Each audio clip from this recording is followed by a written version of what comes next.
বাঙালির প্রাণের উৎসব পহেলা বৈশাখ কাল। বাংলা নতুন বছর বরণে দেশ জুড়ে চলছে শেষ মুহূর্তের প্রস্তুতি। শোভাযাত্রার জন্য তৈরি হচ্ছে বর্ণিল মুখোশ, ফুল পাখি। এরই মাঝে শোভাযাত্রার নাম পরিবর্তন নিয়ে তর্কে জড়িয়েছেন শিক্ষার্থী ও চারুকলা কর্তৃপক্ষ।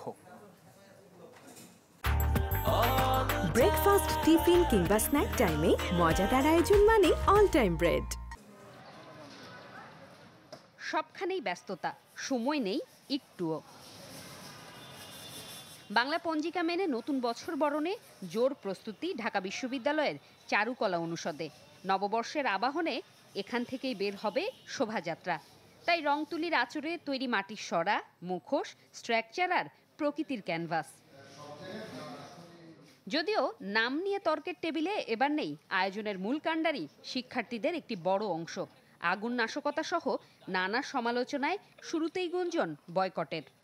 না, আমরা বয়কট করিনি। আমি বললাম না যে এই জায়গাটা আমরা একটু ব্যক্তিগতভাবে ছেড়ে দিচ্ছি। হ্যাঁ, মঙ্গল শোভাযাত্রা আওয়ামী লীগ ব্যবহার করেছে তার পরীক্ষিত দালালদের দিয়ে, যে এখান থেকে যেন কখনোই সরকার বিরোধী কোনো কিছু আমরা করতে না পারি। বৈশাখ আয়োজন এবং মঙ্গল শোভাযাত্রা এটাকে জাস্ট অগুরুত্বপূর্ণ 2 ক্রেডিটের একটা কারিকুলাম কোর্সের মধ্যে রূপান্তর করা, এটা এবং খুব আচমকা। এবং এটা আমরা দেখতেই পাচ্ছি, আমরা আনঅফিশিয়ালি তাদের মুখেই শুনেছি রাষ্ট্রীয় হস্তক্ষেপ, গোয়েন্দা বিভাগের হস্তক্ষেপ, এগুলো কেন থাকবে আমাদের এই আয়োজনে? এটা একটা স্বতন্ত্র এবং স্বতঃস্ফূর্ত আয়োজন।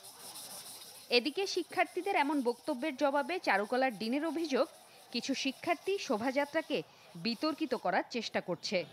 একটা মহল উদ্দেশ্য প্রণোদিতভাবে এই জিনিসটাকে আতঙ্ক ছড়িয়ে দিচ্ছে। সারা দেশের মানুষজন যে নামের ব্যানারে কাজ করতে স্বতঃস্ফূর্ততা ফিল করবে, সেটাকে অনুধাবন করা হয়েছে, আর পরিবর্তন এখানে মোটেও আসেনি। শোভাযাত্রার প্রস্তুতি চলছে এর আতুরঘর হিসেবে পরিচিত যশোরের চারুপীঠ আর্ট রিসার্চ ইনস্টিটিউটে।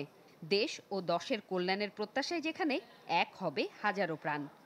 প্রকৃতি ও পরিবেশকে সুন্দর করার তার থিমটা বলা হয়েছে এমন যে যতনে রাখি এ ধরিত্রীরে। এছাড়া জাহাঙ্গীরনগর বিশ্ববিদ্যালয় সহ দেশের বিভিন্ন শিক্ষা প্রতিষ্ঠানের শিক্ষার্থীরাও কাজ করছেন বাংলা সন 1432কে বরণ করে নিতে।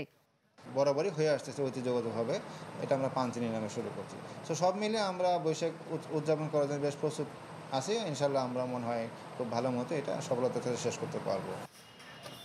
রং, সুর, প্রতিবাদ আর আনন্দে ভরপুর বর্ষবরণের এই আয়োজন জানান দিচ্ছে সম্ভাবনার এক নতুন বার্তা। জুমাতুল বিদা, চ্যানেল 24, ঢাকা।